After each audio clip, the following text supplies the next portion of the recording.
Okay. All good? Okay. All right. Hi, everyone. I'm here with Norma, who is the co-chair of the Ottawa West Nepean chapter of ACORNs. Thanks for joining us today, Norma. Thanks for having me. So, one of the key challenges that people on social assistance face is the rising cost of housing and how much of their money is going towards housing. And I'm wondering if you can help us understand better the cost of housing in Ottawa and how difficult it is for people living on social assistance to actually obtain decent and safe housing.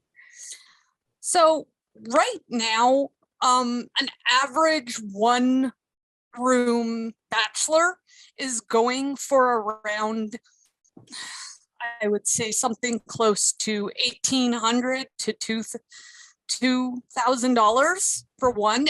And on ODSP or OW, you make just under that. So what it ends up happening is people put off other things to pay rent. And sometimes those are really important things like medical bills or groceries or a phone bill.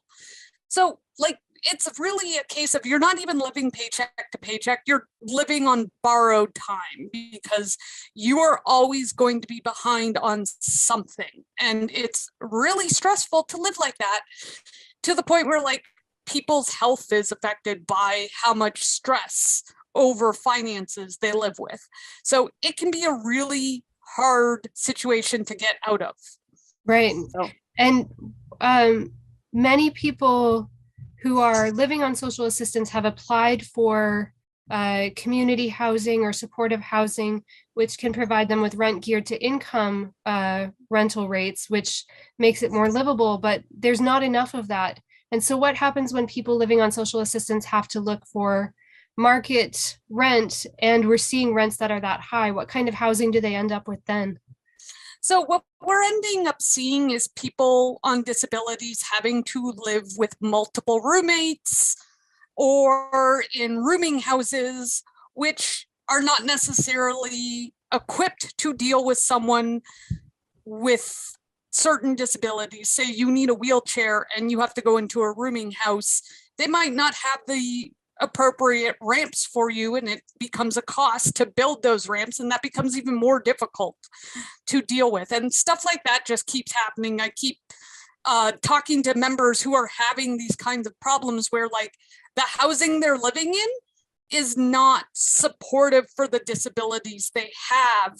So they've had to take money out of pocket to fix this problem, which puts them in more stress and more problems because now they're just trying to fix, housing that isn't made well for them. And it becomes like a poorly put Band-Aid on a problem that doesn't seem to get better.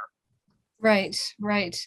And can you talk a little bit about what kind of challenges people on social assistance face when they are actually putting in applications for housing? Are landlords excited to have tenants who are living on social assistance? Well, right now, no, because there's nothing giving them incentives, and they more or less see it as like another added burden because they have to do paperwork, they have to do other things to, you know, not I don't even think it's paperwork. I just think there's like added stuff that goes with that kind of tenant, and it feels like a bad stereotype that landlords just see it and go, oh no thank you. And that can put a really bad stigma on someone who's just trying to find safe housing. So I mean, it shouldn't be a problem, but it is, because again, it feels like there's all these things attached to someone who lives on social assistance. Someone who lives with a disability is going to be more work than another sort of tenant, when really not. And that sucks. Yeah, Norma, absolutely. oh, Yes. sorry. I just wanted to quickly add, I mean, Norma, because we have so many members who like are denied housing because they're on ODSP. I wonder if you want to mention that and the fact that, landlords often assume that because they're on ODSP that they can't afford the rent and that they're going to become delinquent. And then we have Yes. members who then, just can't find housing. Yeah. Yeah, I just think that might be worth adding. No, I will. Yeah. So adding to what I was previous saying, there's also this stigma of people who are on social assistance aren't going to be able to pay the rent. So they get often denied by landlords who think that they're not going to be able to keep up with rents and therefore become delinquent, and they just don't want to deal with that. So they don't even bother renting to people on social assistance and disability. Right. And then that adds to the level of stress that you talked about earlier, that it's really hard for people to feel any sense of safety and security. And that's really hard on your health as well. Yeah. Yeah. Again, it seems to be a cycle of once you have problems finding safe housing and secure housing, you kind of end up in this circle where everything else is affected. And it's really problematic when you already have challenges that you need to work around in your day-to-day life. Right. So what would ACORN like to see to address the challenges of affordable housing in Ottawa? So one of the big things is we would like to see ODSP, OW, and pensions actually meet the levels of CERB, because during the pandemic, the federal government outright said this level of CERB is what you need to live in Canada. But OW, ODSP, and pensions in Ontario are well below that. So we would like to see them raised to that rate. We would also like to see them tied to inflation, because that's a big problem right now, is because inflation is so high, nothing is keeping up. And the Ontario government just doesn't see this as a problem. And it really is. It's basically government sanctioned poverty, because they refuse to give people a living wage, basically. And that's ridiculous. We would also like to see clawbacks reduced for spousal income for people who, their spouse works, but they're on ODSP. Ashley, what was the number for that? Because now I can't remember the number. Oh, so that was increasing it from $200 a month before clawbacks to $800, like they do in Alberta. Yeah. Okay. So increasing it from. Norma, can you just drop down a little, because we lost your head? Yeah. Oh, sorry. Yeah, sorry. No, that was. Thank you.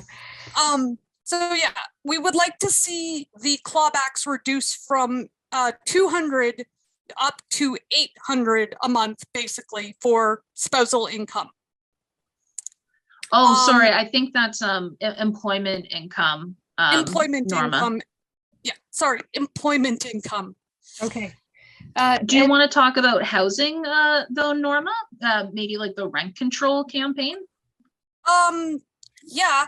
So one of the things that we would also like to see is for real rent control in Ontario. That would include vacancy control, which means that the rents can't be raised exponentially between tenants. There would be a rate there to keep renting low in Ottawa and keep housing affordable. Because unfortunately, what we are seeing right now is people who have lived in apartments and units for a long time, townhouses as well, if you know anything about Haringate, who have lived there a long time, being kicked out or moved out for rent eviction or different things like that, and the rents being raised in between the tenants to the point where that is no longer considered an affordable house or an affordable unit. So we would like to see that as well. And again, repeal the rule where Doug Ford decided that any buildings built after November 2008 are not subject to rent control. That basically eliminates any provincial or federal or even municipal plan to build more affordable housing, because automatically with that rule, they don't have to be subjected to rent control. So within a year, that landlord can be like, oh, I'm raising the rents to this amount, and that's no longer an affordable unit. So it's really putting a damper on fixing this problem. Yeah, absolutely. Especially if the social assistance rates get raised, but landlords just respond by jacking up the rent. Like there needs to be some control on the rent side as well. Yeah, exactly. So it's kind of a two-pronged approach of raising ODSP, OW, and pensions to livable rates, and stopping rents from going out of control so people can afford to live. Right. Well, thank you so much for helping us to understand this issue better. And thank you for all the advocacy work that ACORN does on behalf of tenants and low-income communities in Ottawa, West Nepean. No problem.